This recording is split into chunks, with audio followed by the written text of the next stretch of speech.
Pandas library के through हम क्या करते हैं। इस पांडास लाइब्रेरी के थ्रू हम अपना डेटा एनालिटिक्स वाला काम अचीव करते हैं। तो जो भी डेटा एनालिटिक्स हम लोग करते हैं पाइथन के थ्रू, उसमें इसी लाइब्रेरी का कंट्रीब्यूशन होता है। ये जो लाइब्रेरी है ये 2008 में हमारा बनाई गई थी ना। फर्स्ट इसका जो रिलीज हुआ था वो 2008 में हमारा रिलीज हुआ था। ठीक है। अब ये जो लाइब्रेरी है ये हमारा जो भी डेटा एनालिसिस करती है उस डेटा के लिए किस फॉर्म में होना चाहिए ये पहले से बताती है। तो अगर कोई भी डेटा हमारा पैनल डेटा होगा तो उस डेटा पर एनालिसिस करने की लाइब्रेरी का नाम है पांडास। तो ये जो शब्द पांडास है ये कोई रामायण महाभारत से नहीं आया है ना। ये जो शब्द पांडास है ये हमारा डिक्शनरी का वर्ड है पैनल, PANEL, पैनल उस शब्द से बना हुआ है। पैनल शब्द का मतलब होता है ऐसा डेटा जो किसी इंडिविजुअल का हो, किसी ऑर्गेनाइजेशन का हो या किसी डोमेन का हो, जो जनरेट हुआ है over a period of time. तो पैनल डेटा ऐसे डेटा को कहते हैं जो समय के साथ जनरेट हुआ है, और वो डेटा किसी इंडिविजुअल का हो सकता है। जैसे अगर मैं आपसे कहूं मेरे पास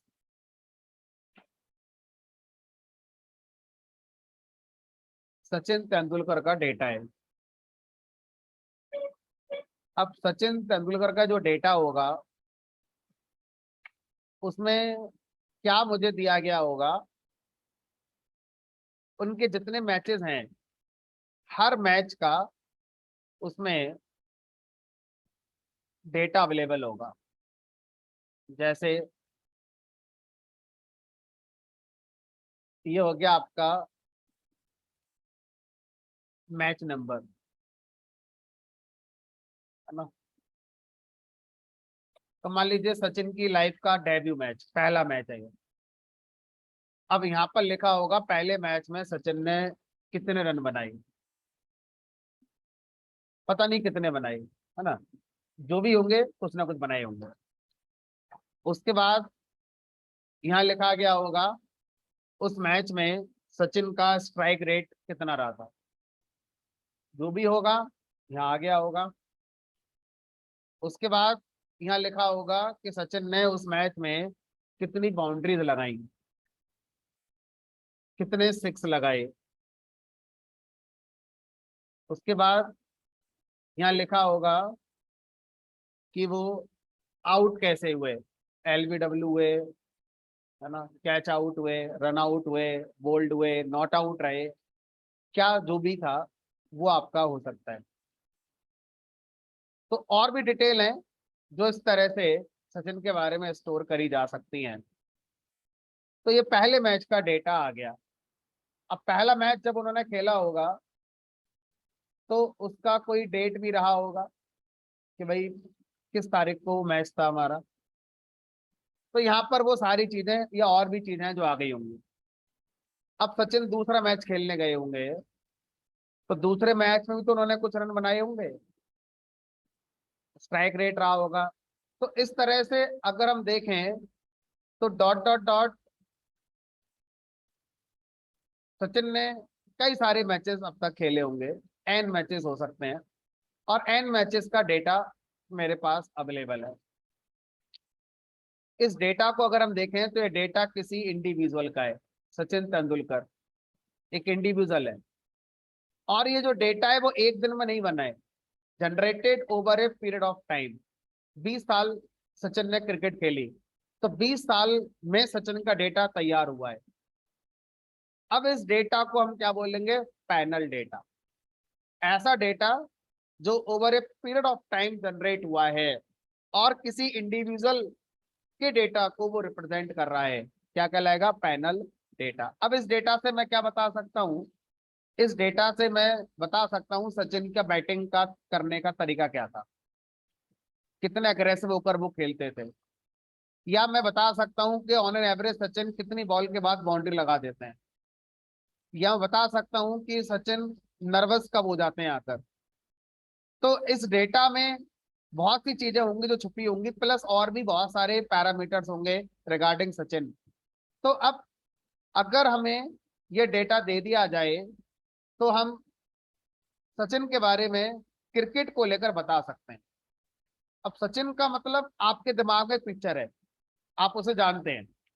अगर मैं आपसे कह दूं ये डेटा XYZ का है जिसका नाम आप नहीं जानते, तो आपको उसके बारे में कुछ नहीं पता। अब आपको उसके बारे में पता करना है, तो ये डेटा आपको बता देगा कि वो XYZ प्लेयर क्या था, कैसे खेलता था। ठीक है, तो इस तरह से अगर हम देखें तो हम इस काम को जब करने आएंगे तो हम क्रिकेट की नॉलेज को भी रखना चाहेंगे। अगर हमें क्रिकेट की नॉलेज नहीं है, हमें यही नहीं पता स्ट्राइक रेट किसे कहते हैं, हमें यही नहीं पता बाउंड्री किसे कहते हैं, आउट का मतलब क्या होता है, लेकिन पाइथन बहुत अच्छी आती है, पाइथन में 10 आउट ऑफ 10 है हम, तो आप किसी काम के फिर भी नहीं है। तो डेटा एनालिटिक फील्ड में स्किल सेट में टेक्निकल स्किल के अलावा इंपॉर्टेंट स्किल होती है नॉलेज ऑफ डेटा। जिस डेटा पर आप एनालिसिस करने जा रहे हैं उस डेटा की नॉलेज होनी चाहिए। अगर आप डेटा की नॉलेज नहीं रखते हैं तो आप अच्छे एनालिसिस कभी नहीं कर पाएंगे। यहाँ से जो आप निकाल कर बताएंगे किसी को, वो बहुत अच्छा रिपोर्ट नहीं होगा, क्योंकि आपको खुद नहीं पता था कि स्ट्राइक रेट का मतलब क्या होता है, तो आप कंक्लूजन में लिखोगे क्या अपन, है ना। तो फिलहाल ये हो गया इंडिविजुअल का डेटा। दूसरा मैंने वर्ड लिखा है ऑर्गेनाइजेशन का डेटा। अब ऑर्गेनाइजेशन के डेटा की अगर मैं बात करूं तो ढेरों एग्जाम्पल हैं ऑर्गेनाइजेशन के डेटा को समझाने के लिए, किसी एक को मैं पकड़ लेता हूँ।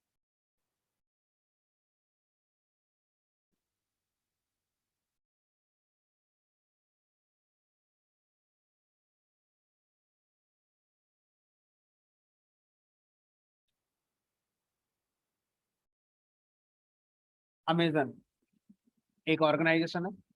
अमेजन ले लो, फ्लिपकार्ट ले लो, टाटा ले लो, मारुति ले लो, है ना, असेंचर ले लो, गूगल ले लो, ऑरेकल ले लो, ड्यूकैट ले लो, SBI ले लो, कोई भी ऑर्गेनाइजेशन ले लो, है ना। तो ऑर्गेनाइजेशन का मतलब क्या होता है, कोई भी ऐसी संस्था जो बिजनेस एक्टिविटी करती है उसे क्या बोलते हैं, ऑर्गेनाइजेशन कहते हैं। बिजनेस एक्टिविटी का मतलब क्या होता है, जहां पर पैसों का लेन देन हो उसको बिजनेस कहते हैं। ठीक है, तो कोई भी ऐसी संस्था जहां पर पैसों का लेन देन होता है उसको हम ऑर्गेनाइजेशन कहते हैं। ठीक है, तो अब मैंने एक अमेजन मान लिया। ठीक है, तो अब यहाँ पर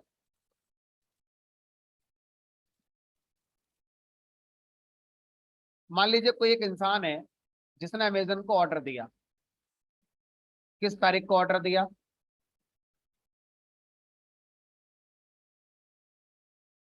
प्राइस, अमाउंट, कितने अमाउंट का ऑर्डर था,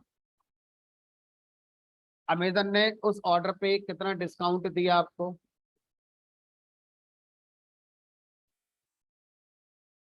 डिलीवरी डेट आपकी क्या थी, आइटम्स कौन कौन से थे उसमें, जो ऑर्डर आपने दिया था उस ऑर्डर में आइटम्स क्या थे,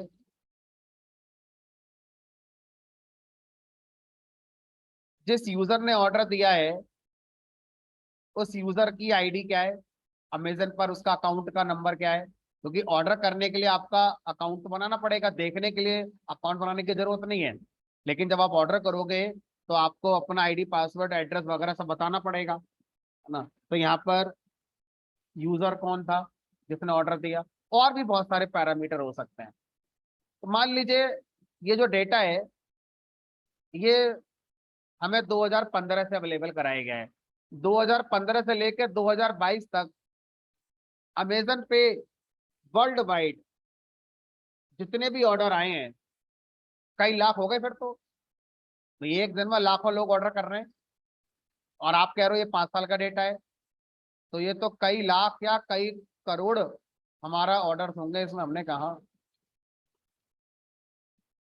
ये मुझे डेटा दिया गया, अब इस डेटा का मुझे एनालिसिस करना है। तो अब मैं इसमें एनालिसिस के नाम पर क्या करूंगा, लॉकडाउन में अमेजन की सेल कितनी बढ़ी या घट गई। अब लॉकडाउन किसी को पता ही नहीं क्या होता है, तो उसे सीखना पड़ेगा कि 2019 2021 के जो एरिया है उसको लॉकडाउन को हम कंसीडर कर रहे हैं। तो देखते हैं अमेजन की सेल उस टाइम बढ़ी या नहीं बढ़ी। हम ईयर वाइज देखना चाहते हैं 2015 पे कितने ऑर्डर आए थे और उन 2015 से टोटल रेवेन्यू अमेजन का कितना हुआ। 16 में ग्राफ बढ़ा के घट गया। हम ये देखना चाहते हैं लोग अमेजन से ज्यादा जुड़ रहे हैं या पीछे भाग रहे हैं, या फिर कांस्टेंट ऑर्डर आ रहे हैं, जितने पिछले साल आए थे उतने इस बार आ रहे हैं। इससे क्या होगा, हम आगे देख सकते हैं कि 2030 में अमेजन कहाँ जा रहा है। तो ट्रेंड हम देख सकते हैं इसमें।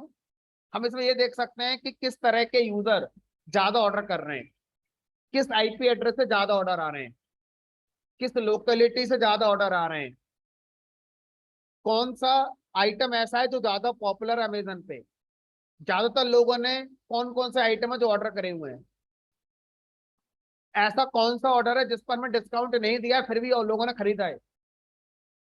हम ये देख लेंगे कि छोटे साइज का आइटम ज्यादा खरीद रहा है आदमी या बड़ा साइज का। जैसे मैं अपना कल का एक्सपीरियंस बताऊं, मेरा खुद का निजी एक्सपीरियंस कल का। कल मैं एक ऑर्डर कर रहा था, चाय की पत्ती का ऑर्डर कर रहा था। 1 किलो का पैकेट जो था वो था 450 रुपए का, किसी ब्रांड का, है ना। और जब मैंने अंदर जाके स्क्रॉल करके देखा तो 100 ग्राम का पैकेट था 30 रुपए का। 100 ग्राम चाय का पैकेट 30 रुपए का, तो उसके हिसाब से गुणा करो 10 पैकेट की तो 1 किलो बन गया। कितने का बनेगा, 300 रुपए का। और वो साफ दिखा रहे थे 1 किलो का पैकेट 450 रुपए का, और वो भी डिस्काउंट के बाद। एमआरपी थी 500 कुछ रुपए और डिस्काउंट के बाद 450 रुपए। इसका मतलब क्या हुआ, अगर इस तरह के बहुत सारे प्रोडक्ट्स हैं जिनको आप ध्यान से सोचो, तो बड़ा पैकेट लोगों को लगता है कि सस्ता होगा, लेकिन थोड़ा सोचना, जब खरीदने जाओ तो देखना, एक बार कंपेयर जरूर करना कि बड़ा पैकेट कभी कभी महंगा है और छोटे पैकेट सस्ते हैं। सेम एग्जांपल शैम्पू का भी है। शैम्पू का 1 1 रुपए के पाउच का गुणा करके देखोगे तो वो आपको सस्ता पड़ेगा 100 ml का, और 100 ml का डब्बा लाओगे महंगा पड़ेगा वो। ऐसा क्यों है नहीं पता। कंपनी ने एक माइंडसेट बना रखा है कि लोगों को लगता है कि बड़ा पैकेट सस्ता पड़ेगा, वो उसका फायदा उठा रहे हैं। तो हम यहाँ पर ये चीज किस ऑर्डर के साथ हुई देखना चाहते हैं। तो पहले डेटा तो दो, डेटा दो पहले हमारे लिए। तो इस डेटा से हम बहुत कुछ निकाल सकते हैं, ठीक है, जिससे किसकी हेल्प कर सकते हैं, अमेजन को हेल्प कर सकते हैं उसका बिजनेस और ग्रो कराने में। भाई अमेजन हमें अपना डेटा क्यों देगा, ताकि हम उसे ऐसी बात बताएं जिससे उसका फायदा और हो, या जहां जहां उसका घाटा हो रहा था वो घाटा कम हो जाए। तो अब इसके लिए हमें क्या पता होना चाहिए, हमें इस डेटा की नॉलेज होनी चाहिए। हमें पता होना चाहिए अमाउंट किसे कहते हैं, आइटम किसे कहते हैं, यूजर किसे कहते हैं, प्रोडक्ट किसे कहते हैं, डिस्काउंट किसे कहते हैं, ये सब बात हमें पता है तो हम डेटा में से चीजें आसानी से निकाल लेंगे। अब ये डेटा 5 साल का 7 साल का डेटा है, एक दिन में जनरेट नहीं हुआ है, तो क्या बोलेंगे, पैनल डेटा।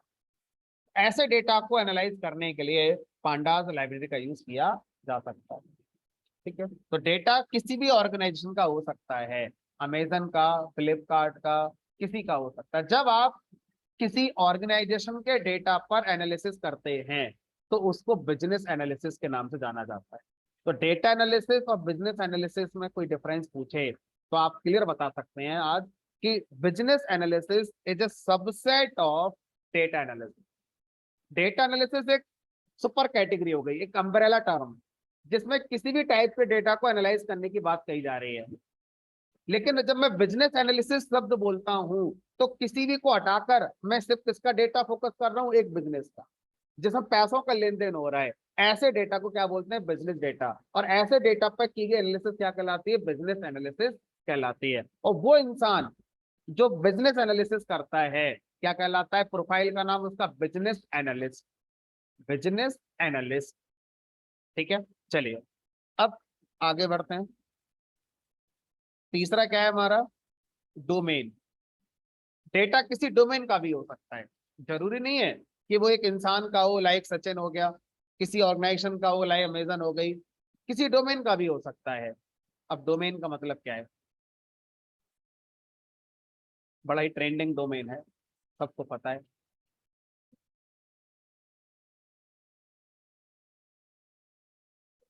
कोविड का डेटा।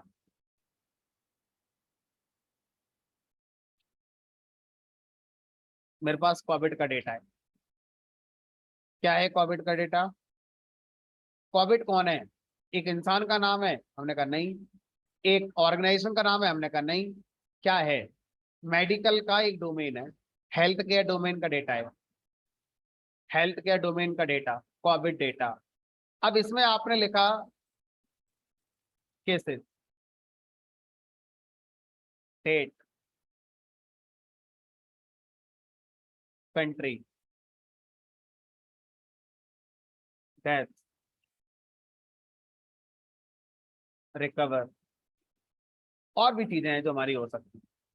तो किस तारीख को किस कंट्री में कितने केस आए, जब से कोविड आना शुरू हुआ है तब से लेके अब तक का ये सारा डेटा मेरे पास अवेलेबल है।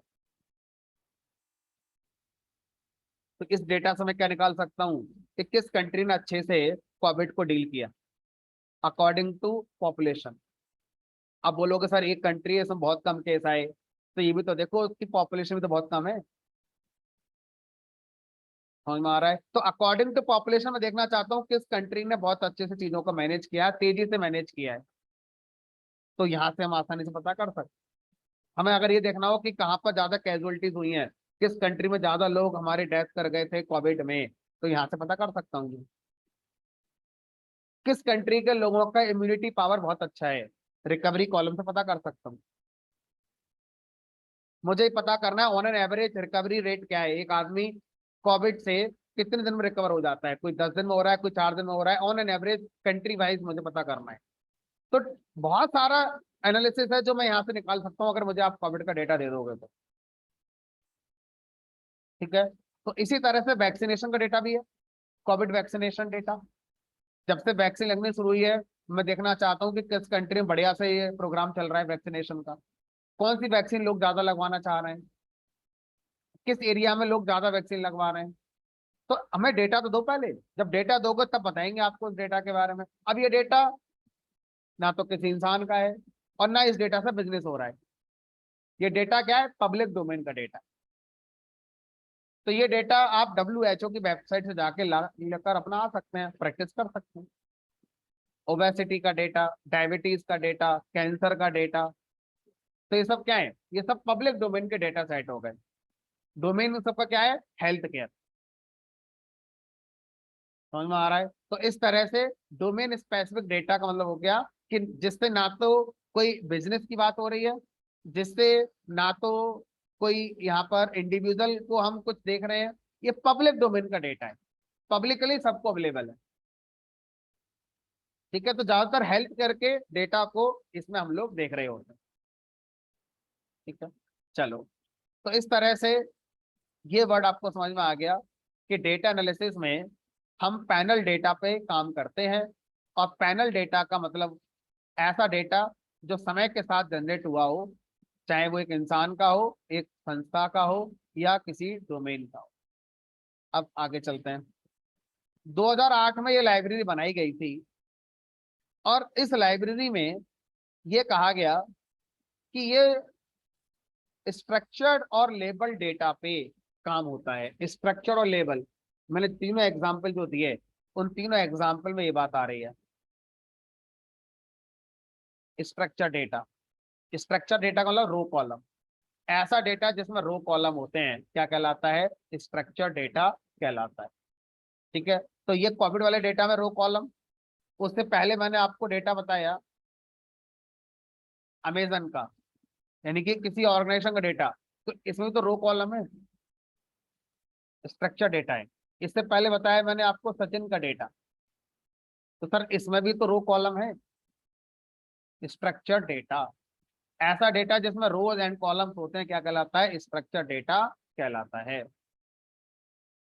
तो आप मुझसे कह सकते हैं कि सर कल ही आपने नंपाई में मैट्रिक्स खत्म करी है, तो नंपाई की मैट्रिक्स में भी तो रो कॉलम होते हैं, तो क्या मैट्रिक्स को स्ट्रक्चर डेटा कह सकते हैं कि मैट्रिक्स में स्ट्रक्चर डेटा होता है? Answer is yes. मैट्रिक्स एक स्ट्रक्चर डेटा को रिप्रेजेंट करने का कॉन्सेप्ट है। पांडास में स्ट्रक्चर डेटा रिप्रेजेंट हो रहा है, हम नंपाई में स्ट्रक्चर डेटा रखना चाहें तो कहाँ रख सकते हैं? मैट्रिक्स में रख सकते हैं। तो फिर इसमें और मैट्रिक्स में क्या फर्क रह गया? फर्क आता है इस बात का, लेबल्स। लेबल्स क्या होते हैं? हमने कहा देखो लेबल्स क्या होते हैं। मेरे पास एक मैट्रिक्स है, इसमें डेटा है, बताऊंगा नहीं क्या है, अपने आप गैस करो, हो सकता है समझ जाओ।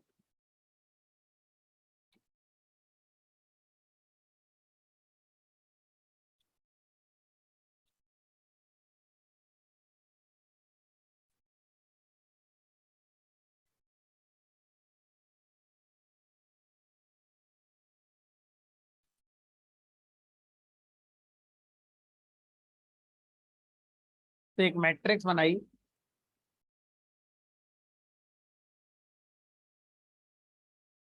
मैट्रिक्स मतलब 2D एरे, एक 2D एरे बना दिया जिसके अंदर 3 1D एरे मैंने रख दी।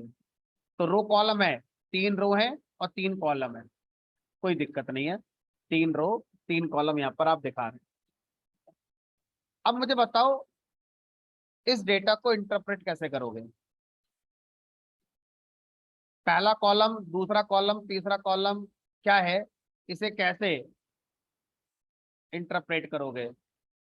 तो सब अपने अपने हिसाब से सोचेंगे। कोई बोलेगा सर पहला कॉलम एम्प्लॉय आईडी है, दूसरा कॉलम एम्प्लॉय की एज है, तीसरा कॉलम एम्प्लॉय का नाम होगा।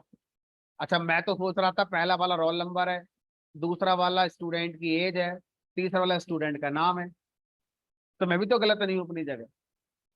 अच्छा मैं तो सोच रहा था कि पहला वाला हमारा स्टूडेंट का हमारा रोल नंबर है, दूसरा स्टूडेंट का वेट है, हो सकता है कि ये सेकंड थर्ड क्लास के स्टूडेंट का डेटा हो, और जो तीसरा वाला है वो स्टूडेंट के फादर का नाम है।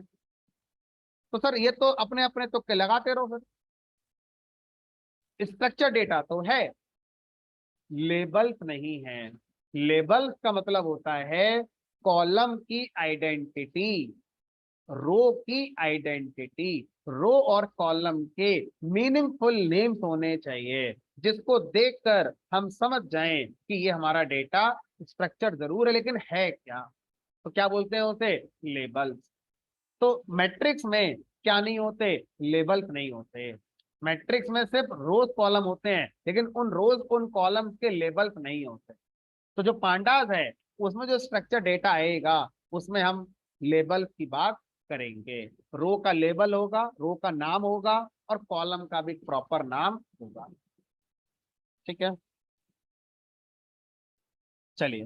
तो अब लेबल डेटा क्या है? अब इसी के करस्पॉन्डिंग अगर मैं लिख दूं यहाँ पर कि ये रोल नंबर है, ये एज है और ये नेम है, उसके बाद फिर ये डेटा आप लिखें, सर कोई दिक्कत नहीं है।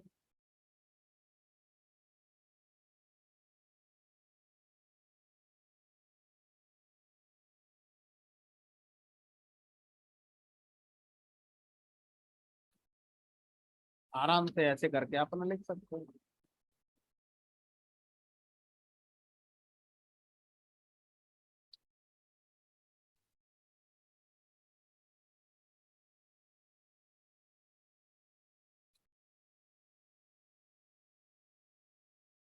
इसी तरह से यहाँ पर रो के लेबल भी हमारे आ सकते हैं।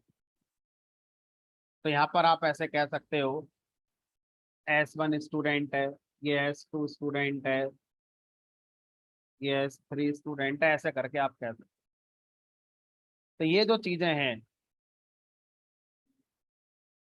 और ये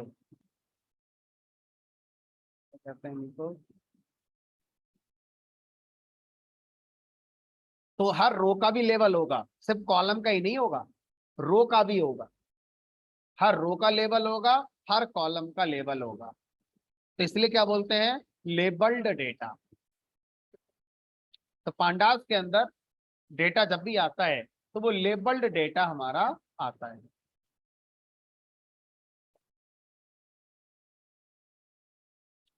चलिए अब बात करते हैं, जो यहाँ पर एक शब्द लिखा हुआ है कि भाई इसका यूज डेटा एनालिसिस में होगा और डेटा प्रोसेसिंग में होगा।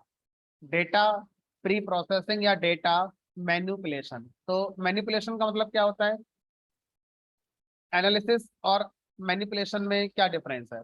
एनालिसिस का मतलब जनरली ये माना जाता है कि आपको जो डेटा दिया गया है उसमें हमने कोई चेंजेस नहीं करे हैं, उसमें कोई छिड़खानी नहीं करी है, जैसा था वैसा रिपोर्ट निकाल कर आपको दे दी। एक होता है कि नहीं, हमने डेटा में कुछ मैनिपुलेशन किया है। मैनिपुलेट करना कहते हैं ना, कि यार अपनी बातों को मैनिपुलेट करके बता रहे हो तुम, मतलब है कुछ बता कुछ रहे हो। हम आपस में बोलते हैं ना, आपस में कम्युनिकेशन में, कि मैनिपुलेट करके मत बताओ बातों को, मतलब बदल कर मत बताओ, जो है वो बताओ। तो डेटा मैनिपुलेशन मतलब यही है कि अगर मैं डेटा जहां से लाया था उस डेटा में पहले मैंने कुछ चेंजेस करे। हो सकता है वहां कुछ मिसिंग वैल्यू थी, हो सकता है जहां से मैं डेटा लाया वहां पर लोगों के मोबाइल नंबर मिसिंग थे, या मोबाइल नंबर के अंदर 12 डिजिट थी, किसी में 6 डिजिट थी, किसी के मोबाइल नंबर में अल्फाबेट आ रहे थे, किसी के नाम में डिजिट आ रही थी। तो ये डेटा, इसमें कोई रिपोर्ट तो बन नहीं पाएगी फिर। तो पहले क्या करना होगा, मुझे इस डेटा में मैनिपुलेशन करना होगा, डेटा में बदलाव करना होगा, तब एक मीनिंगफुल डेटा बनेगा। तो जो पांडास लाइब्रेरी है उसी के थ्रू हम क्या कर रहे हैं, उसी के थ्रू हम डेटा मैनिपुलेशन वाला काम भी करते हैं। डेटा में बदलाव अगर करना है तो हम वो कर सकते हैं। ठीक है, चलिए फिर आगे क्या बताया गया।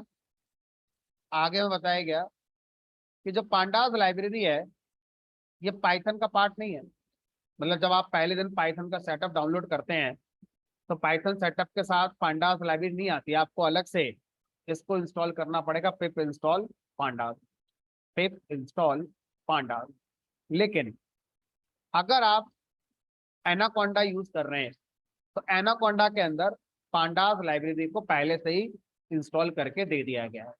अगर आप VS कोड, आइडल, पाईचाम इनमें से किसी का यूज कर रहे हैं तो आपको पिप इंस्टॉल से पांडास को पहले इंस्टॉल करना पड़ेगा।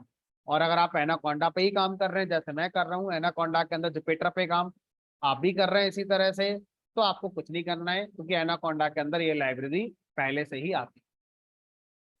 ठीक है, तो पांडास लाइब्रेरी का एक ओवरव्यू मैंने आपको पूरा दे दिया कि पांडास लाइब्रेरी क्या है, कैसे काम करती है और उसका पर्पज हमारा क्या है। ठीक है, अब बात करते हैं चीजों को थोड़ा टेक्निकली समझने की।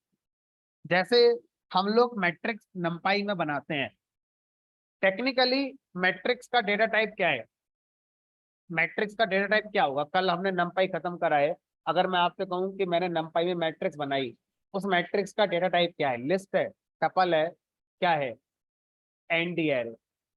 एनडी एरे नाम का डेटा टाइप होता है। तो अब चाहे मैं 1D एरे बनाऊं चाहे 2D एरे बनाऊं, 2D एरे को मैट्रिक्स कह रहे हैं, कोई सा भी एरे बनाऊं उसका डेटा टाइप का नाम क्या होगा, एनडी एरे। कॉन्सेप्ट वो मैट्रिक्स है, but according to data type matrix का डेटा टाइप क्या है हमारा, एनडी एरे। क्योंकि नंपाई के अंदर एक ही डेटा टाइप दिया गया जिसका नाम है एनडी एरे। वही 1D एरे है, वही 2D एरे है, वही 3D है, वही मैट्रिक्स, सब कुछ वही है। इसी तरह से जब हम पांडास में आएंगे तो पांडास के अंदर दो और डेटा टाइप हमें दिए गए, एक का नाम है डेटा फ्रेम डेटा टाइप और एक का नाम है सीरीज डेटा टाइप। जैसे वहां पर नंपाई 1D एरे होता था लेकिन वहां पर लेबल नहीं होता था, यहाँ पर जो हमारा सीरीज है वो 1D एरे को रिप्रेजेंट करता है लेकिन लेबल्स के साथ, यहाँ पर लेबल होगा। और वहां पर जो मैट्रिक्स है 2D एरे को यानी कि रो कॉलम को रिप्रेजेंट करने वाला काम हो रहा था। मैट्रिक्स के इक्विवेलेंट जो यहाँ पर कॉन्सेप्ट है उसका नाम है डेटा फ्रेम। तो जो डेटा फ्रेम है it is equivalent to 2D array, NumPy 2D array, but label के साथ। और जो सीरीज है it is equivalent to NumPy 1D array. इनका अपना बिल्कुल अलग कॉन्सेप्ट है। बस चीजों को मैं रिलेट करने के लिए आपको बता रहा हूं कि सीरीज एक डेटा टाइप का नाम है। जैसे लिस्ट, टपल, सेट, डिक्शनरी, ये सब पढ़कर आए हैं हम पाइथन में, उसी तरह से एक सीरीज नाम का डेटा टाइप है जो पांडास लाइब्रेरी में अवेलेबल है। अगर हम पांडास लाइब्रेरी पर काम नहीं कर रहे हैं तो सीरीज नाम का डेटा टाइप नहीं है। सीरीज डेटा टाइप का पर्पस होता है बंडी एरे को रिप्रेजेंट करना विद लेबल्स। बंडी एरे को रिप्रेजेंट करना विद लेबल। और डेटा फ्रेम जो डेटा टाइप है इसका काम है स्ट्रक्चर डेटा को रिप्रेजेंट करना, यानी कि मैट्रिक्स वाले डेटा को रिप्रेजेंट करना but with label.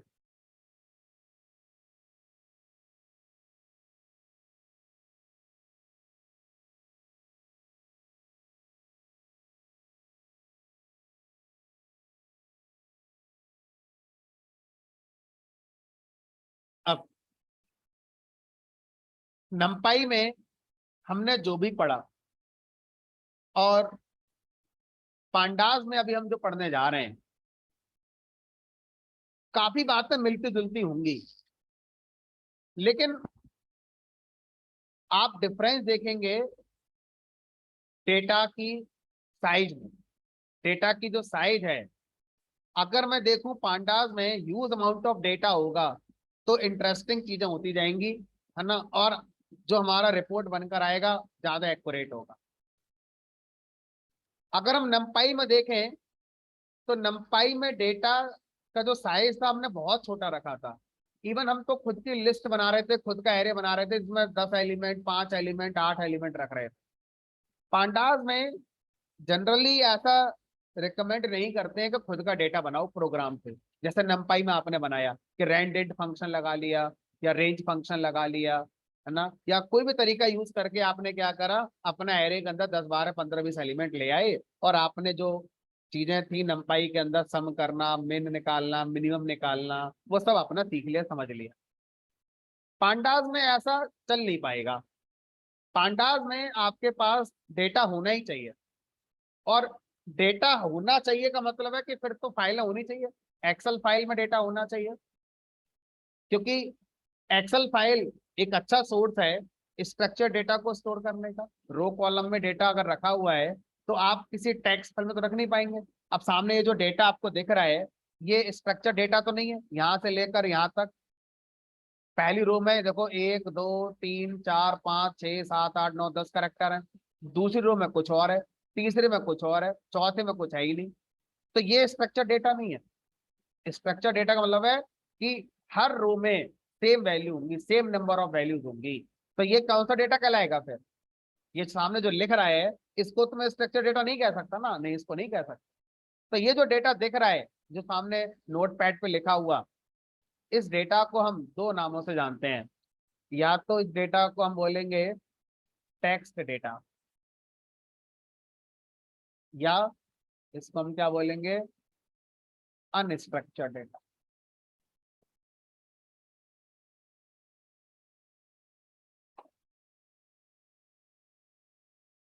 Text data या अनस्ट्रक्चर्ड डेटा।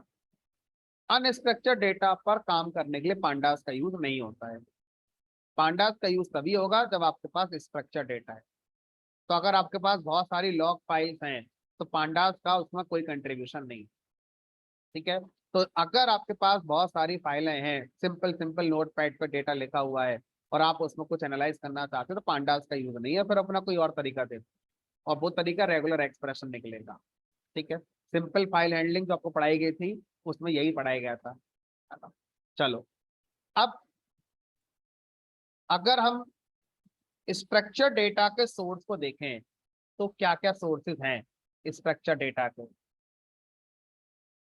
तो हमने कहा एक्सेल फाइल, एक सीएसवी फाइल भी होती है तो टेक्स्ट फाइल, लेकिन सीएसवी को एक स्ट्रक्चर फाइल मान लेते हैं, है नहीं, बट मान लेते हैं। जेसन फाइल,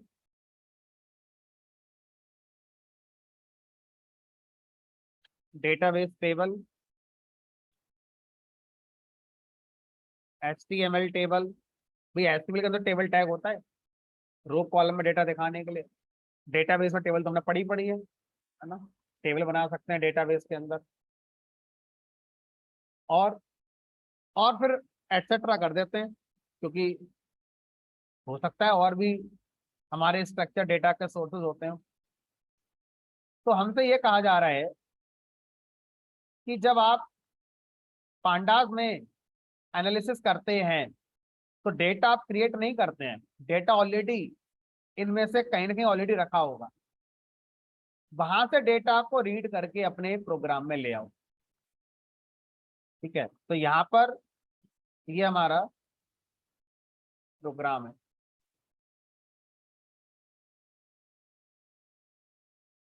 तो हमारे प्रोग्राम में डेटा को क्रिएट करने की बजाय पांडास में फोकस किया जाता है डेटा को बाहर से उठाने का। पांडास में हम अपने डेटा को बाहर से उठा रहे हैं, बाहर से मतलब इन फाइलों से उठा रहे हैं। अब हम पांडास के थ्रू इन सारी जगह से पढ़ भी सकते हैं और लिख भी सकते हैं। मान लो आपके पास एक एक्सेल फाइल है और आप बोलो सर इस एक्सेल फाइल में कुछ कमी है, इसको सही करके मुझे वापस से एक्सेल में रख कर दे दो। तो मैं अपने पाइथन के प्रोग्राम में पांडास लाइब्रेरी का यूज करके एक्सेल फाइल को रीड करूंगा, उसमें जो मुझे करेक्शन करने को कहा गया है वो मैं कोड बना के करूंगा, और उसके बाद जो सही डेटा बनकर तैयार हो गया वापस से उसको किस में राइट कर दूंगा, फाइल में राइट फिर कर दूंगा। तो पांडास के थ्रू हम इन किसी भी फॉर्मेट की फाइलों से डेटा रीड कर सकते हैं, और अगर हमें राइट करना पड़े तो हम राइट भी कर सकते हैं। तो सबसे पहला काम हमारा यही होगा कि अगर मुझे पांडास में इन फाइलों से, इन जगहों से डेटा को पढ़ना हो तो कैसे पढ़ें, लिखना हो तो कैसे लिखें, उसके बाद फिर हम एनालिसिस करते रहेंगे अपनी। ठीक है, कितनी करनी है आप देखो, कितनी करनी है। शुरू करते हैं एक्सेल फाइल से, क्योंकि 100 में 90 बार आपको जब डेटा दिया जाएगा एनालिसिस करने के लिए तो वो एक्सेल फाइल में ही होगा। 10 बार ऐसा होगा कि वो एक्सेल के अलावा कहीं और पड़ा हुआ है। ठीक है, तो हम हर तरह से सीख लेंगे। चलिए आते हैं कोडिंग के अंदर।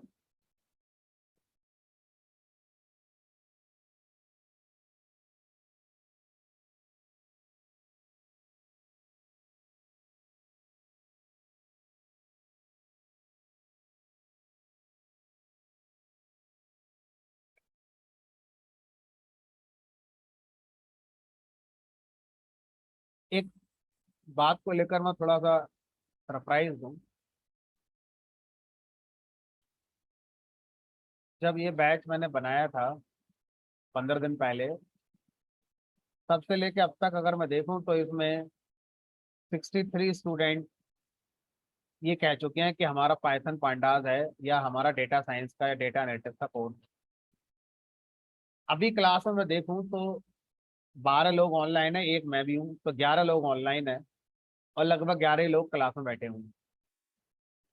63 में 22 लोग क्लास में हैं, मोटा मोटा देखो 40 लोग क्लास में नहीं है।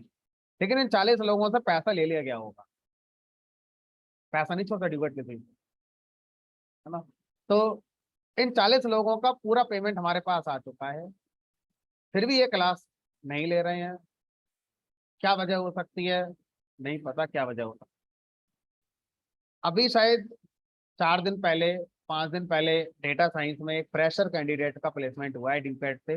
LTI नाम की कंपनी है, 15 लाख का पैकेज है, फ्रेशर का पैकेज 15 लाख का। हमारे यहाँ पर बहुत से ट्रेनर ऐसे हैं डीपकट में जिनका पैकेज 15 लाख नहीं है, और अच्छे अच्छे एक्सपीरियंस था ना वो लोग। उस फ्रेशर का पैकेज 15 लाख है। वो शायद ऐसा तो नहीं होगा जो उन 40 में होगा, क्योंकि ऐसे तो 15 लाख का पैकेज नहीं मिलता होगा कि चलो सर रिकॉर्डिंग आ जाएगी हम रिकॉर्डिंग से पढ़ लेंगे।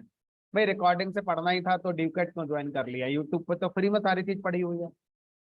रिकॉर्डिंग क्या, हाँ तो लाइव क्लासेस पड़ी हुई है, सामने वाला पढ़ा भी रहा है, वहां कमेंट में क्वेश्चन लिख दो, 2-4 दिन में आंसर दे ही देगा वो।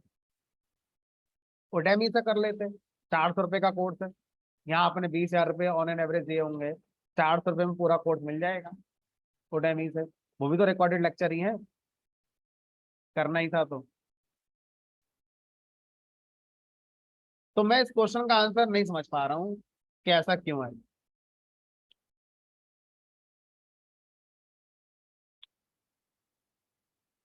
तो मैंने जो अपना एक्सपीरियंस देखा पिछले 2-3 सालों में, वो देखा इसका जो मेन वजह है वो है ऑनलाइन क्लासेस। अगर ये ऑनलाइन क्लासेस का कॉन्सेप्ट हटा दिया जाए तो ये प्रॉब्लम सॉल्व हो जाएगी। ऑनलाइन क्लासेस का कॉन्सेप्ट लाया गया था एक रियल प्रॉब्लम को सॉल्व करने के लिए, लेकिन अब उसका मिसयूज बहुत होना शुरू हो गया,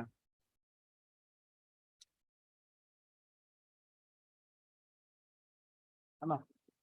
अगर ऑनलाइन क्लासेस खत्म हो जाएं तो सारे के सारे क्लास में देखेंगे, अपनी प्रायोरिटी को बदल लेंगे। या तो कोर्सेज ज्वाइन नहीं करेंगे, करेंगे तो करेंगे फिर क्लास में ढंग से आके।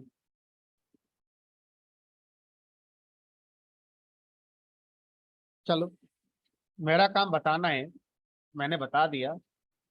अब बाकी लोग मानते हैं नहीं मानते हैं भाई, उनका अपना एक पॉइंट ऑफ व्यू होगा, क्या वो सोचते हैं क्या वो नहीं सोचते हैं। ठीक है, मेरा मानना तो यह भी, अगर आपने एडमिशन लिया है, पे किया है लाइव क्लासेस के लिए, तो आपको क्लास में आना चाहिए। ये नज़रिया सही नहीं है कि हम रिकॉर्डिंग से पढ़ लेंगे बाद में, क्योंकि इस नज़रिए से अगर आप सोचें तो आप बहुत नुकसान में हैं, क्योंकि इस तरह से पढ़ाई करना, 400 रुपये का कोर्स है पूरा ओडेमी, है ना। 400-500 रुपये लगते हैं बस, इससे ज्यादा नहीं लगते। इतना आप एक मूवी में लगा दोगे बस। एक मूवी आपको अपनी कम करनी पड़ेगी, उसी में पूरा डेटा साइंस का कोर्स आ जाएगा। और आप यूट्यूब पे चले जाओ, फ्री में अवेलेबल है, बढ़िया बढ़िया पढ़ाने वाले हैं। क्योंकि जो घटिया पढ़ाएगा उसको ऐड कैसे मिलेंगे सर। तो ये तो क्वेश्चन खत्म हो गया सर, यूट्यूब पर कौन सा चैनल बढ़िया है। सारे बढ़िया है भाई। अगर कोई बढ़िया नहीं पढ़ाएगा तो उसको ऐड कैसे मिलेंगे सर, लोग उसको कैसे जानेंगे। तो ये तो क्वेश्चन ही खत्म हो गया सर, यूट्यूब पर कौन से चैनल से पढ़े। अरे कोई सा उठा लो, सब बढ़िया है। हर कोई अपना बेस्ट देना चाहता है, कोई खराब थोड़ी पढ़ाएगा। खराब पढ़ाकर अपना कमेंट क्यों खराब करेगा वहां पर। चलो, ठीक है, फिलहाल आगे बढ़ते हैं, और जहां हम थे वहां से आगे बढ़ते हैं। पांडास में हम लोग डेटा लाने की सोच रहे थे, तो सबसे मेन सोर्स होता है पांडास में डेटा लाने का, वो है हमारा एक्सेल फाइल। ठीक, अभी एक्सेल फाइल क्या है इसकी बात करते हैं। तो अभी हम क्या एक काम करते हैं, जीरो लेवल से समझते हैं। मेरे पास मान लीजिए कोई एक्सेल फाइल नहीं है, तो मैं एक्सेल फाइल को बना रहा हूँ, और एक्सेल फाइल को बनाकर कैसे डेटा लाया जाता है ये एक बार देख लेते हैं। तो मैं खुद मैन्युअली एक्सेल फाइल बना रहा हूँ, जिसकी कभी जरूरत हमें नहीं पड़ेगी, लेकिन हम समझना चाहते हैं कॉन्सेप्ट को जीरो से, इसलिए हम ऐसा कर रहे हैं।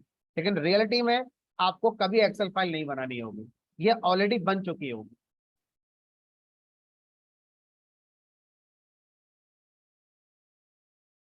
एक्सेल फाइल अपने अंदर डेटा को स्टोर नहीं करती है। सर ये तो झूठ बोल रहे हो आप, ध्यान से सुनना।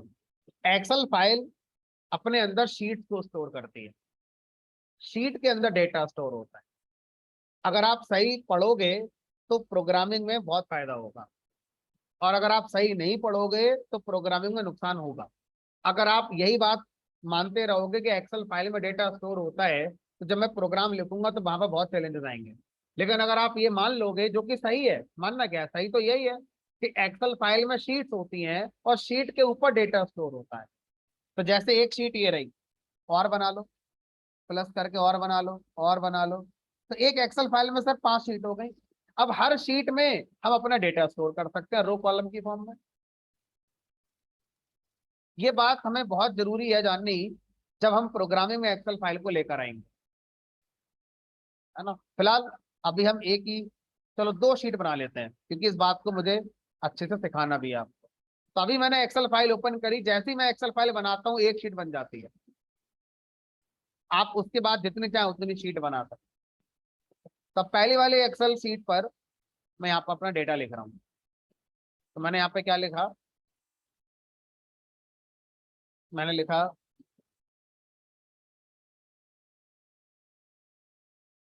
सोनू।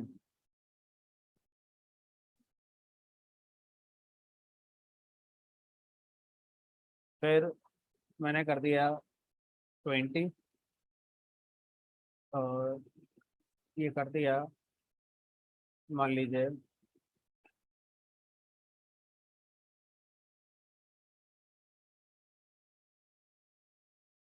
मोनू 21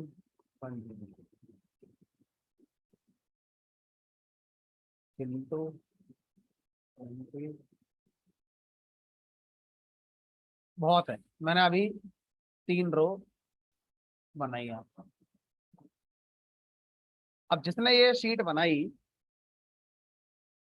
उसने इस बात का ध्यान नहीं दिया कि जो भी इस शीट को ओपन करके पढ़ेगा उसे ये कैसे पता चलेगा कि कॉलम ए में जो वैल्यू है वो क्या है।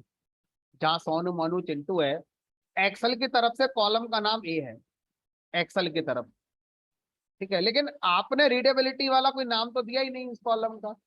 एक्सेल शीट में ये बी नाम का कॉलम है, इसमें कुछ लिखा हुआ है, क्या लिखा है पता नहीं, सी कॉलम में पता नहीं क्या लिख दिया है। तो ये पुअर हमारा कॉन्सेप्ट है एक्सेल फाइल बनाने का। इस तरह से अगर एक्सेल फाइल किसी इंसान ने बनाई है तो वो सही नहीं है, क्योंकि ये फाइल जिसको दी जाएगी, अभी तो 3 कॉलम है, मान लो इसमें 30 कॉलम होंगे, तो गैस करना भी इम्पॉसिबल हो जाएगा कि कौन सा कॉलम क्या है ना। लेकिन जिसने दूसरी शीट बनाई वो समझदार आदमी था। उसने क्या करा, उसने पहली वाली रो में एक्चुअल डेटा नहीं रखा, उसने पहली वाली रो में अपने कॉलम के लेबल्स बना दिए, नेम, एज, रोल नंबर। उसके बाद जो डेटा था वो यहां से लाकर कॉपी कर देते।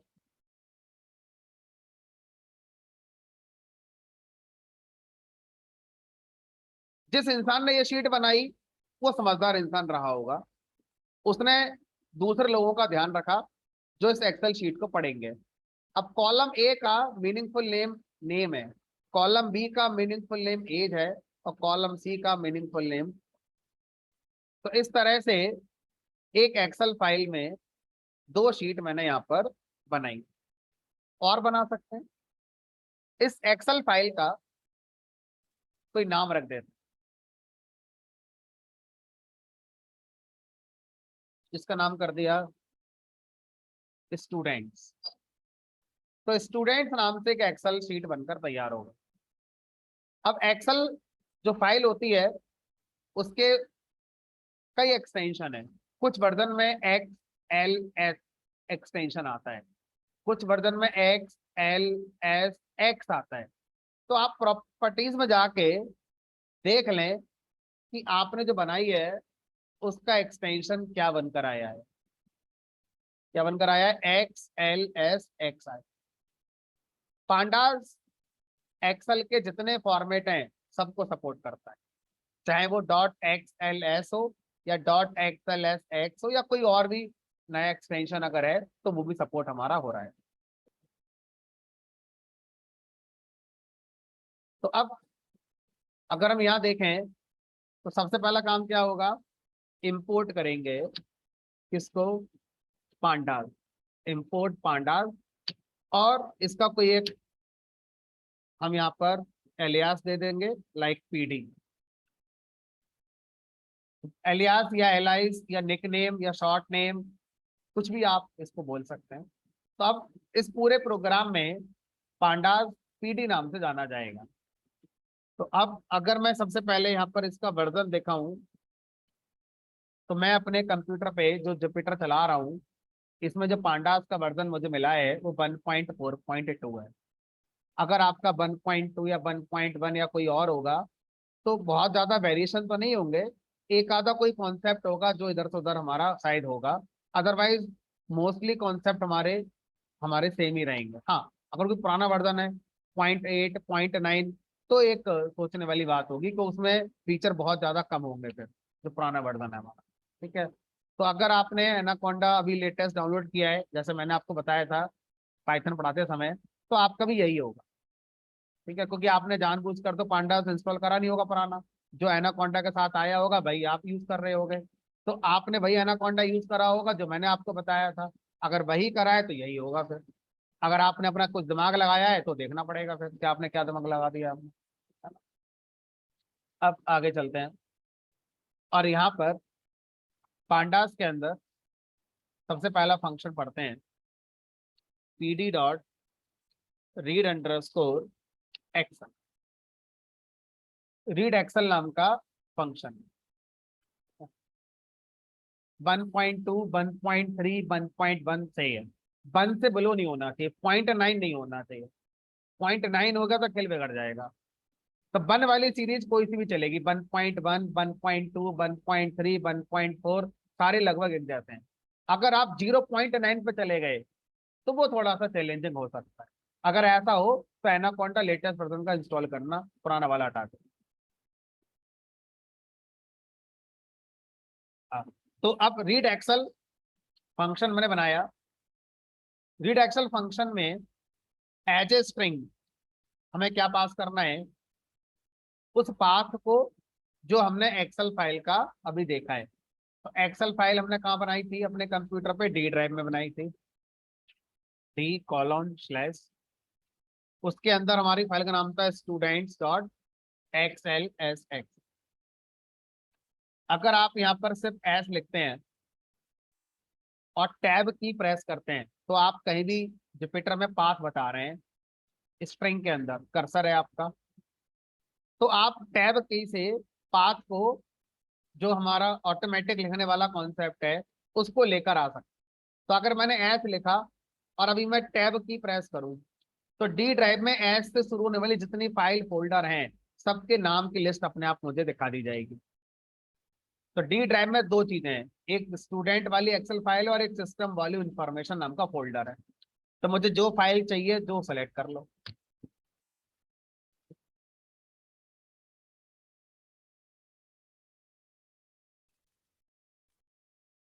अब आता है पॉइंट। एक्सेल फाइल ये फंक्शन ओपन करेगा, लेकिन उसके अंदर से किसी एक शीट का डेटा पड़ेगा। अब बताओ कौन सी शीट का डेटा चाहिए। अगर मैं आपसे कहता कि एक्सेल फाइल का डेटा पड़ेगा, तो आपको भी नहीं पता कि क्या पड़ेगा भी, क्योंकि उस फाइल में डेटा शीट के अंदर रखा हुआ है। तो मुझे इस फंक्शन को बताना पड़ता है कि आपको एक्सेल फाइल नहीं पढ़नी है, एक्सेल फाइल के अंदर जाना है और वहां से किसी शीट का डेटा पढ़ना है। कॉमा, क्या लिखेंगे यहाँ पर, शीट नेम। शीट नेम नाम का यहाँ पर एक आर्गुमेंट लिखेंगे। तो मेरे एक्सेल फाइल की शीट का नाम था शीट 1 और एक का नाम था शीट 2। तो ये जो नाम है केस सेंसिटिव है, अगर आपने एस छोटा लिख दिया तो एरर आ जाएगी। तो आप वहां जाके रीनेम कर सकते हो, है ना, रीनेम का ऑप्शन आता है, शीट का नाम आप अपने हिसाब से दे सकते हो जो आपको सही लगता है। तो मैंने यहाँ पर मान लीजिए शीट 1 लिख, सबसे पहले वाली शीट का डेटा मैं पढ़ूंगा। अब ये रीड एक्सेल फंक्शन क्या करेगा, जिस शीट का नाम मैंने बताया है उस शीट के डेटा को फैच करेगा, और डेटा फ्रेम नाम का एक डेटा टाइप है उसमें स्टोर कर देगा, और वो जो डेटा फ्रेम नाम का डेटा टाइप है वो मुझे वापस कर दिया जाएगा। तो अगर मैं इस वाले फंक्शन से जो वापस आ रहा है उसको अगर एक एक्स नाम के वेरिएबल में स्टोर कर दूं, तो एक्स वेरिएबल का डेटा टाइप क्या होगा, डेटा फ्रेम। तो अगर मैं यहाँ पर लिखूंगा प्रिंट टाइप ऑफ एक्स, क्या आ गया हमारा ये डेटा। तो रीड एक्सेल फंक्शन शीट के डेटा को डेटा फ्रेम में रिटर्न करता है। डेटा फ्रेम कौन है, डेटा टाइप। तो लोग कहते हैं कि वेरिएबल का नाम एक्स रखने की बजाय डीएफ रख लो। बात तो एक ही है। डी मतलब डेटा, एफ मतलब फ्रेम, तो रीडेबिलिटी बढ़ जाएगी। अब किसी को ये समझना आसान हो जाएगा कि रीड एक्सेल फंक्शन हमें क्या वापस कर रहा होगा। कहने को तो वेरिएबल का नाम है, आप उसका नाम आई रख लो, जे रख लो, के रख लो, अपना नाम रख लो, किसी का नाम रख लो। रीडेबिलिटी के लिए हम उसका नाम डीएफ रख ले। अब डेटा फ्रेम को अगर हम प्रिंट करना चाहते हैं तो हम डायरेक्ट प्रिंट कराएंगे। अगर मैं प्रिंट से प्रिंट कराऊंगा तो फॉर्मेटेड वे में प्रिंट नहीं होगा, ठीक है। लेकिन अगर मैं बिना प्रिंट के प्रिंट कराऊंगा तो बढ़िया सा बूट स्ट्रैप लगाकर प्रिंट कर दिया जाएगा। भूल जाओ बूट स्ट्रैप क्या होता है, बढ़िया से फॉर्मेट में रख के प्रिंट कर दिया जाएगा। अब लुक वाइज थोड़ा अच्छा लग रहा है, लेकिन सर अजीब लग रहा है। क्यों अजीब लग रहा है? हमारी एक्सेल फाइल की शीट 1 में 3 रोज थी, 3, 1 2 3। यहाँ पर तो सर 2 ही दिख रही है, एक कहाँ गई? ये कहाँ से पहुंच गई ऊपर? समझते हैं।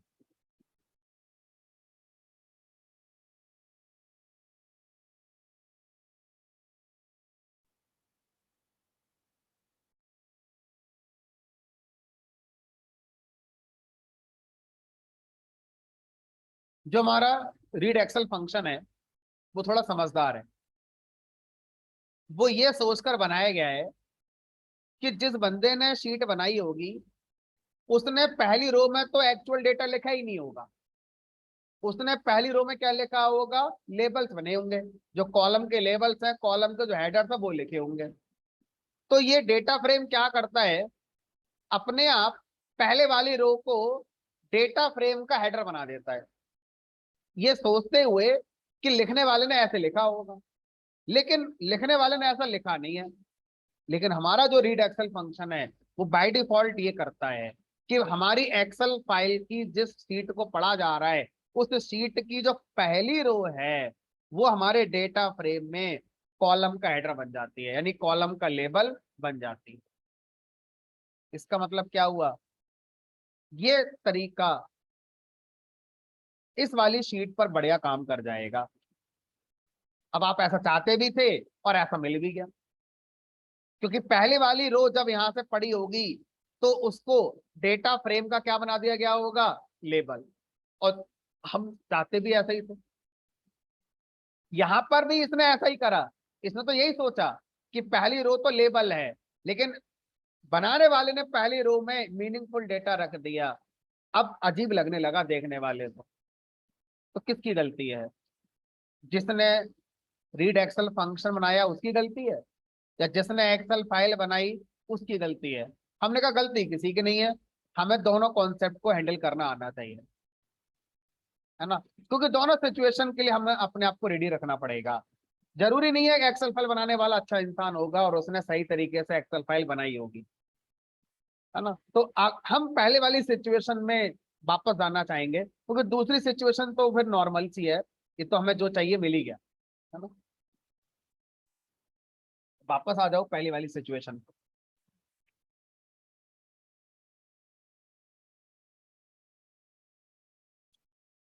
अब हम क्या बोलेंगे?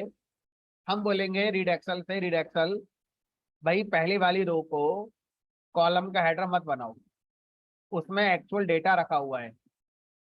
कैसे मना करोगे? तो रीड एक्सेल फंक्शन के अंदर जैसे हमने पहला आर्गुमेंट पाथ दिया, दूसरा एक कीवर्ड आर्गुमेंट शीट नेम दिया, इसी तरह से एक कीवर्ड आर्गुमेंट और देंगे जिसका नाम होगा header equal to none. Header मत दो, मतलब पहली रो को हेडर मत बनाना, पहली रो को डेटा फ्रेम की पहली रो बनाना।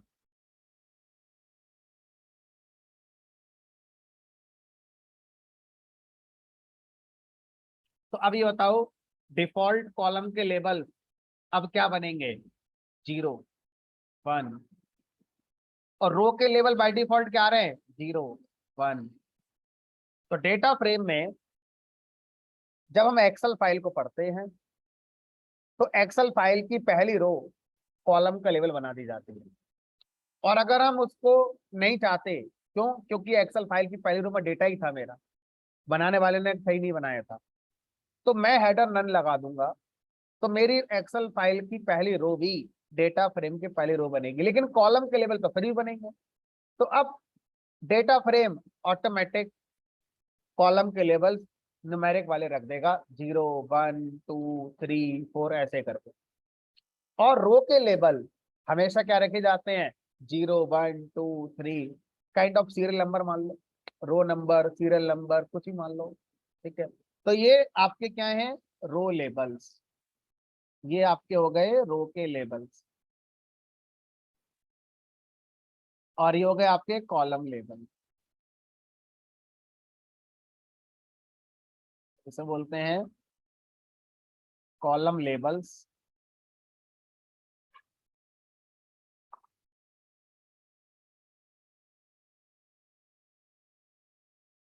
और इसे बोलते हैं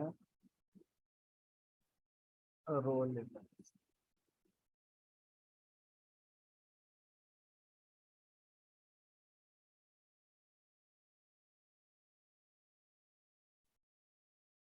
जो रो के लेबल्स हैं, इनको रो लेबल ना बोलकर एक टेक्निकल नाम दिया गया, जिसको हम बोलते हैं यहाँ पर इंडेक्स।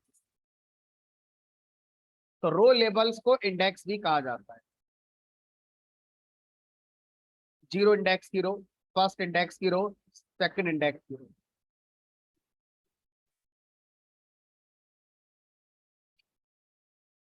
इंडेक्स शब्द को पाइथन में आप बहुत पहले से जानते हैं। लिस्ट में इंडेक्स होता है, स्ट्रिंग के करेक्टर का इंडेक्स होता है। यहाँ पर इंडेक्स वर्ड का दूसरा मीनिंग है, रो लेबल्स को इंडेक्स कहा जा रहा है। ये वो इंडेक्स नहीं है जो हमेशा इंटीजर होंगे और 0 से स्टार्ट होंगे। ये इंडेक्स वर्ड अलग है, रो लेबल को इन्होंने इंडेक्स नाम दिया है। तो ये दो अलग बातें हैं, इनको मिक्स नहीं करना है। जो आज तक आप इंडेक्स वर्ड जानते थे वो अलग कॉन्सेप्ट है, और अभी आज जो आपने रो लेबल्स को इंडेक्स बोला है ये अलग है। ये कुछ भी हो सकता है, मैं इसको ABC कर सकता हूँ, मैं इसको कोई भी नाम दे सकता हूँ। बाय डिफॉल्ट ये 0 1 2 हमारा आ रहा है।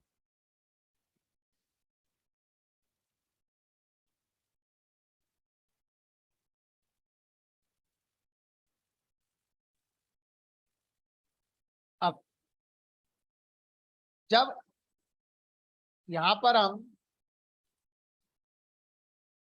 सबसे पहले आपको चलो यही सिखाते हैं सर, जो इंडेक्स हैं यानी कि जो रो के लेबल्स हैं, वो हम 0 1 2 नहीं चाहते, कुछ और दो। क्या लिखोगे, एक और कीवर्ड आर्गुमेंट पास करोगे, इंडेक्स इक्वल टू लिस्ट में बताओ कितने इंडेक्स हैं। हमने कहा पहले वाले रो का इंडेक्स ए दे दो, दूसरे वाले का बी दे दो, कुछ भी दे दो, जेड दे दो, के दे दो, तीसरे वाले का तीसरे वाले का 10 दे दो। क्यों दे दो, इसका कोई आंसर नहीं है मेरे पास। ऐसे अगर आप दोगे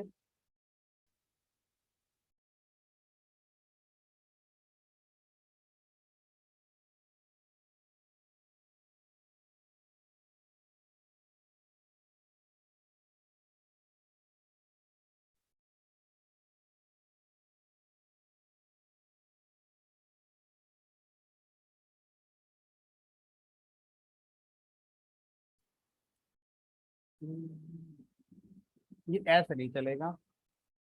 इसमें क्या करना है, data frame dot index equal to. अब आपको तो डेटा फ्रेम के अंदर इंडेक्स नाम से एक प्रॉपर्टी है जो डेटा फ्रेम के इंडेक्स को कंट्रोल करने वाला काम करती है।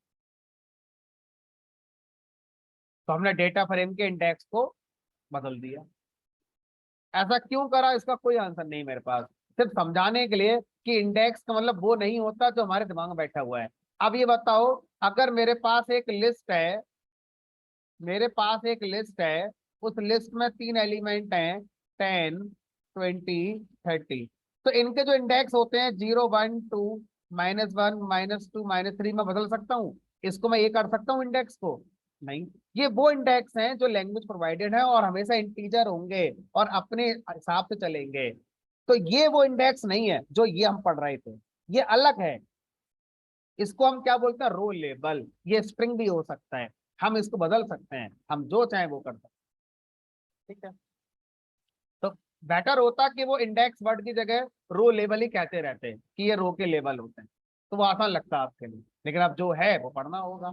तो रो के लेबल्स को इंडेक्स कहते हैं, और जो हमने इंडेक्स आज तक पढ़ा है वो भी इंडेक्स है, वो भी अपना कॉन्सेप्ट चल रहा है। तो ऐसे तो सर हिंदी में अंग्रेजी में एक एक वर्ड के कई मीनिंग होते ही हैं। अब जैसे मैं आपसे कहूँ लाइट, बताओ इसका मतलब क्या है। अरे लाइट का मतलब क्या होता है, हैं? प्रकाश। लाइट मतलब रोशनी। दूसरा वाला हल्का भी तो होता है, लाइट माने हल्का। अब मेरी समझ नहीं आ रहा लाइट का मतलब क्या है, हल्का है कि प्रकाश है। इसका मतलब रोशनी मानूं कि हल्का मानूं। तो अब ये चीज पाइथन में पहली बार आई तो आपको अजीब लग रही है। इंडेक्स वर्ड के दो मीनिंग है, एक वो जो आज तक जानते थे और एक जो आज हमने सीखा है पहली बार। तो क्या सीखोगे नहीं, ये भी तो सीखा ही नहीं सीखा आपने। तो ऐसे तो ढेरों वर्ड अंग्रेजी में भी हिंदी में भी इसके एक एक के तीन तीन मीनिंग होते हैं। आमिर खान ने समझाया था थ्री इडियट में, पी के मूवी में, एक एक वर्ड के कितने मीनिंग होते हैं। अच्छा, अब तो वो यहाँ भी चल रहा है। चलो, तो अब अगर आपसे कहा जाए कि डेटा फ्रेम के कॉन्टेक्स्ट में इंडेक्स का मतलब क्या होगा, वो रो लेवल है। अब ये बात बार बार मैं रिपीट करके नहीं बोलूंगा, 5-10 मिनट से बोल रहा हूँ इस बात को। ठीक है, अब बात करते हैं कि सर अगर मुझे कॉलम के नाम भी देने हो तो कैसे देंगे। df dot columns equal to, तो कॉलम के जो लेबल्स में बाय डिफॉल्ट 0-2 हैं, आप उन्हें बदल सकते हैं। पहले वाले कॉलम का नेम आपने नेम दे दिया, दूसरे वाले कॉलम का नेम मान लीजिए आपने एज दे दिया, तीसरे वाले कॉलम का नेम मान लीजिए आपने रोल नंबर। तो आप डेटा फ्रेम की लेबलिंग मॉडिफाई कर सकते हैं। तो ये दो स्टेटमेंट क्या कर रहे हैं, डेटा फ्रेम के लेबल्स को बदल रहे हैं। पहला वाला रो लेवल को बदलेगा, दूसरा वाला कॉलम के लेवल को बदलेगा।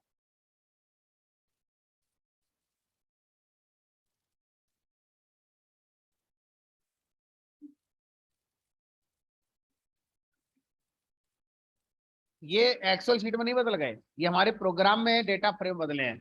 और आप चाहते हो कि एक्सेल में बदल जाएं, तो ये जो डेटा फ्रेम में आपने बदलाव करे हैं, इस बदलाव के बाद वापस से फाइल में जाकर राइट कर दो, तब बदलेगा फाइल में। तो एक्सेल फाइल में कोई चेंज नहीं हुआ है, एक्सेल फाइल जैसी थी वैसी रहेगी। उसमें जब हम बदलेंगे तो बदलेगा, यहाँ पर कोई चेंज नहीं है। 1 2 3, ये 1 2 3 चल रहे हैं अभी। ठीक है,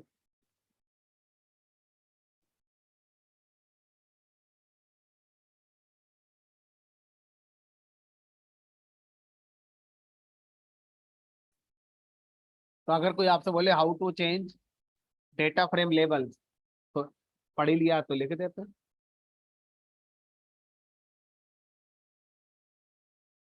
how to change TF label, तो ये रो लेबल।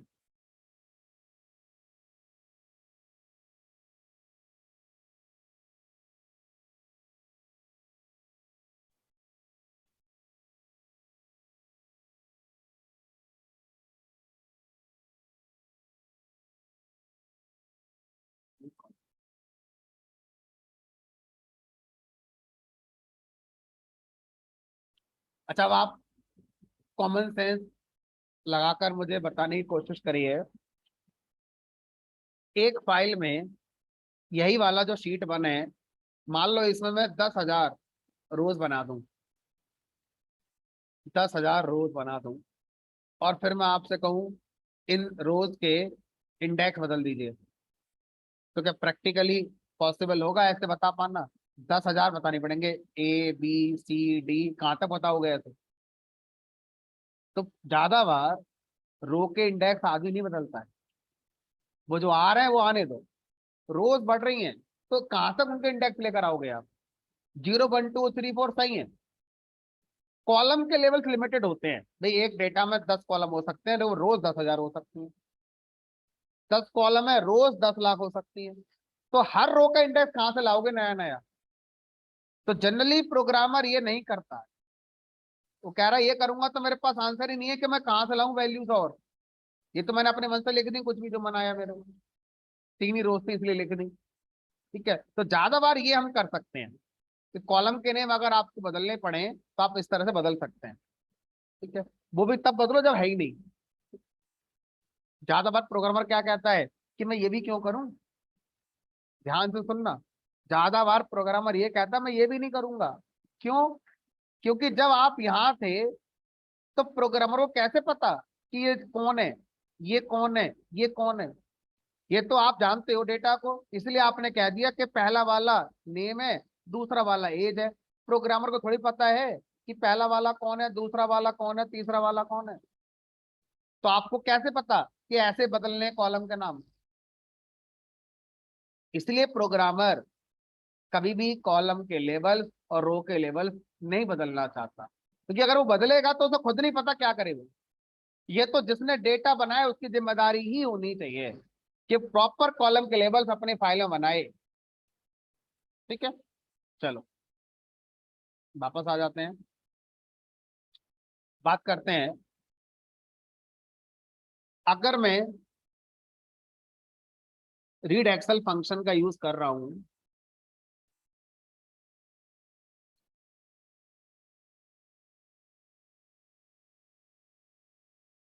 और मैं ये नहीं बताता कि कौन सी शीट पढ़नी है, तो एरर नहीं आएगी।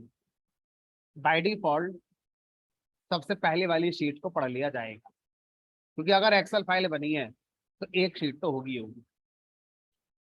तो जो सबसे पहली शीट है, शीट 1, या जो भी आपने उसका नाम रखा है, उसको पढ़ लिया जाए। तो शीट नेम जब आप नहीं बताते हैं तो बाय डिफॉल्ट सबसे पहले वाली शीट पढ़ ली जाए। और अगर आप बताना चाहते हैं तो आप शीट नेम लिखकर बता सकते हैं। शीट नेम में दो बातें बताई जा सकती हैं, या तो स्ट्रिंग में लिखो शीट का नाम, या इंटीजर में लिखो शीट की पोजीशन। पहले वाली शीट 0 पोजीशन पर मानी जाएगी, तो दूसरी शीट फर्स्ट पोजीशन पर मानी। तो अगर मैं यहाँ 0 लिख दूंगा तो सबसे पहले वाली शीट रीड होगी। तो शीट नेम जो आर्गुमेंट है, ये दो तरह से आपसे वैल्यू मांग रहा है। स्ट्रिंग में दोगे तो शीट का नाम होना चाहिए, इंटीजर में दोगे तो सीट की पोजीशन हो। पहले वाली शीट 0 पोजीशन पर कंसीडर करी जाए। 1 2 3 ऐसे करके आगे।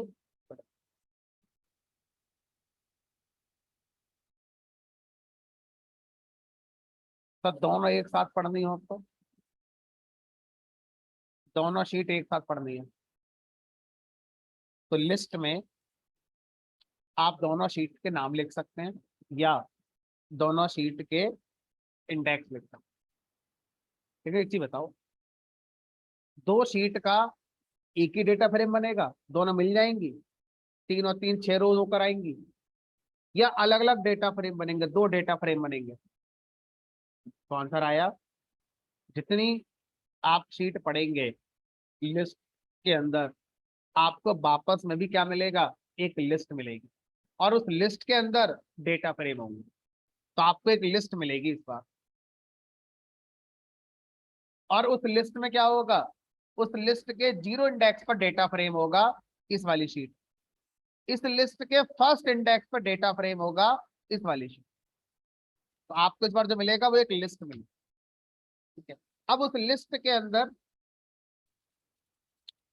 0 इंडेक्स पर जो होगा वो डेटा फ्रेम होगा, कौन से वाले का, पहले वाली। और दूसरे पे फर्स्ट इंडेक्स पर होगा दूसरे वाली शीट का डेटा फ्रेम, माने डीएफ पर। अब दोनों को अगर आप यूज करना चाहते हैं तो ये पहले वाले डेटा फ्रेम आ गए। तो अगर एक एक्सेल फाइल में आपके पास कई शीट्स हैं और आप एक ही बार में मल्टीपल शीट्स पढ़ना चाहते हैं, तो शीट नेम में एक लिस्ट के अंदर आप उन सबके इंडेक्स दे सकते हैं। तो ऐसे भी कर सकते हैं कि 0 इंडेक्स की सीट आ जाएगी और 4th इंडेक्स की आ जाएगा, अगर है तो, नहीं तो एरर आ जाएगी। जरूरी नहीं है कि लगातार ही बताना है ऐसे करके। तो अगर आपके पास 10 शीट्स हैं, पहली बता लो, 5वीं बता दो, 8वीं, ऐसे पढ़ लो, कोई दिक्कत नहीं है। तो इस तरह से आपको जो वापस मिलेगा वो लिस्ट मिलेगी, और उस लिस्ट के अंदर आपके डेटा फ्रेम रखे होंगे हर शीट के करस्पॉन्डिंग।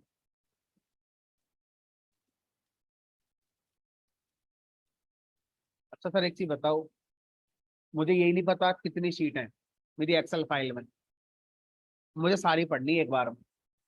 तो मैं शीट नेम में कितने लिखूं इंडेक्स, 0 1 2 3 4 5, मुझे खुद नहीं पता कितनी है।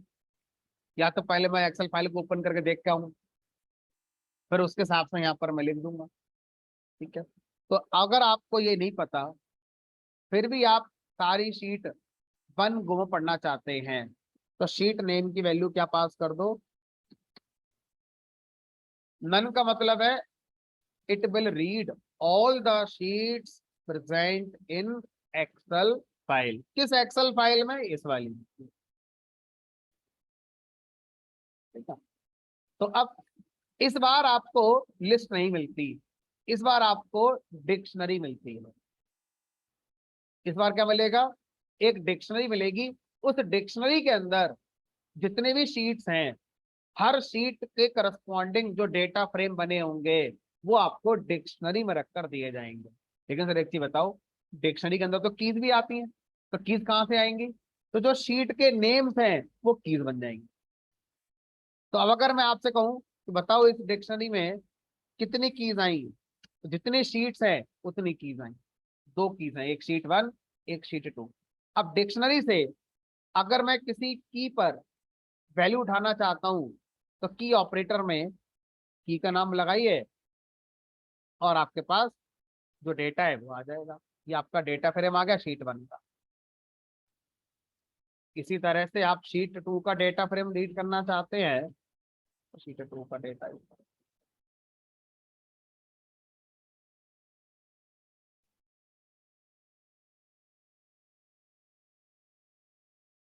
शीट का नाम कितना इंपॉर्टेंट है आप देखो।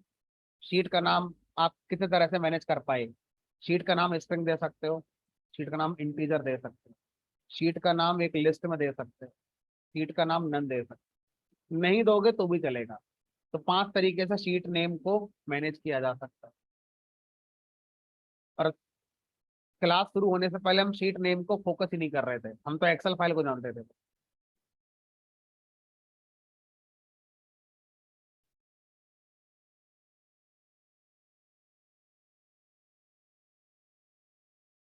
शीट नेम में स्लाइसिंग कर सकते हैं, रेंज फंक्शन पास कर सकते हैं, टपल दे सकते हैं। तो शीट नेम में लिस्ट की जगह पर टपल भी हो सकता है, रेंज फंक्शन भी हो सकता है, स्लाइसिंग भी कर सकते हैं। स्लाइसिंग हम शायद तब करना चाहेंगे जब कॉलम्स बहुत, शीट्स बहुत सारी हैं। मालूम है पर 10 शीट हैं, अब मैं चाहता हूँ पहली पढ़ो, तीसरी पढ़ो, 5वीं पढ़ो, 7वीं पढ़ो, 9वीं पढ़ो। तो अब एक तरीका तो है, ऐसे लिख लो, पहली, तीसरी, 5वीं, 7वीं, 9वीं, ऐसे कर लो। पहली, तीसरी, 5वीं, 7वीं, नहीं इतना पा जाए।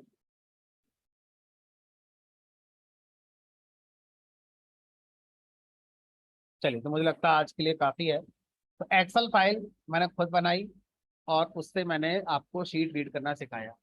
अगली क्लास में ह्यूज अमाउंट ऑफ डेटा के साथ एक्सेल शीट पर मैं काम करना आपको सिखाऊंगा, कि जब मेरे पास हजारों रोज होती हैं एक्सेल फाइल के अंदर, तो कैसे उनको मैनेज किया जाता है, वो हम सीखेंगे अगली क्लास। आज इतने रखें। मैं आपको एक